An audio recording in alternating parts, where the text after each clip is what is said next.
বাতৰে শেষতে বাট চাওঁ তোমালে লৈ যোৱাহি আজি তোমাৰ বাটেৰে।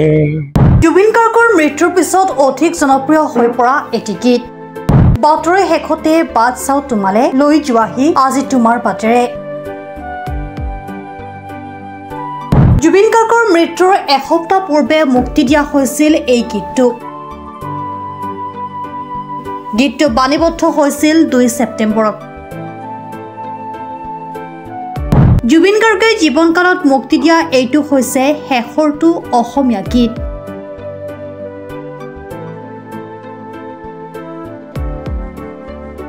বৰ্তমান সময়ত গীতটোৰ সমান্তৰালকৈ চৰ্চালৈ আহিছে গীতিকাৰজনৰ কথা। উত্তৰ গুৱাহাটী অভয়পুৰ নিবাসী গীতিকাৰ কণ্ঠশিল্পী বিজিত তামুলীয়ে ৰচনা কৰিছে এই জনপ্ৰিয় গীতটো।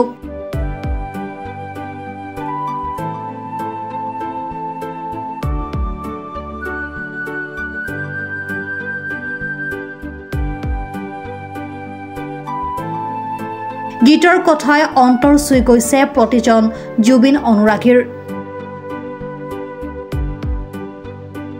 মানৱতাৰ কণ্ঠ জুবিন গাৰ্গৰ অনাকাংক্ষিত মৃত্যুত শোকস্তব্ধ গীতিকাৰ বিজিত তামুলীও।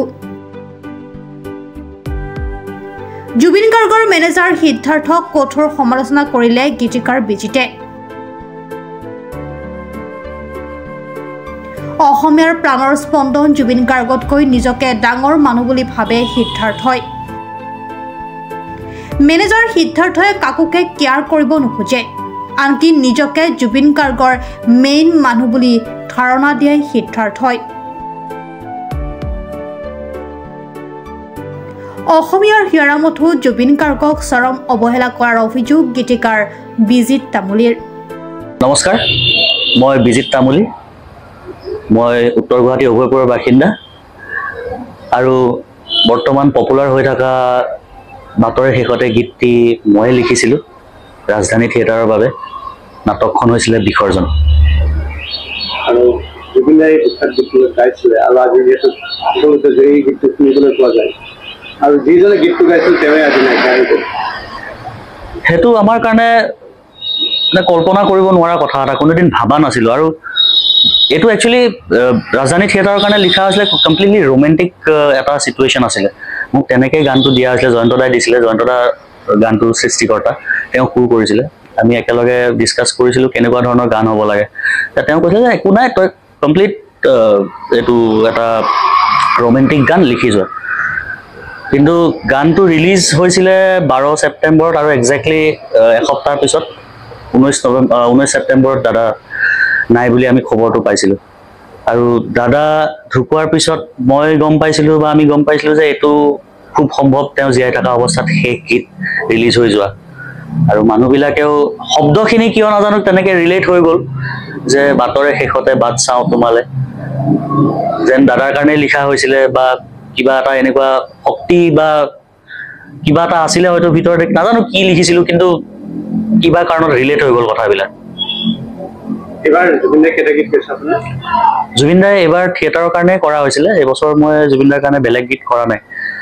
এটা গীত কৰিছিলোঁ কলাগুৰুৰ কাৰণে, দুচকু তুলি বুলি, জয়ন্ত দাৰে কম্পজিশ্যন।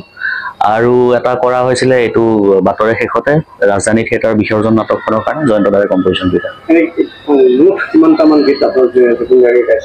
জুবিন দাৰ কাৰণে মই এতিয়ালৈকে হয়তো 8-10টামান গান লিখিছোঁ লিখাৰ ক্ষেত্ৰত। আৰু মোৰ এটা কম্পজিশ্যন আছিলে বহুত আগতেই, সেইটো কম্পজিশ্যন প্লাছ লিৰিক্স মোৰে আছিলে। সেইটো জুবিন দাই গাইছিলে গোটেই 2011 চনতে। আপোনাৰ যিকেইটা গীত গাইছে গোটেইকেইটা ৰিলিজ হৈছে? সকলো গীত ৰিলিজ হৈছে।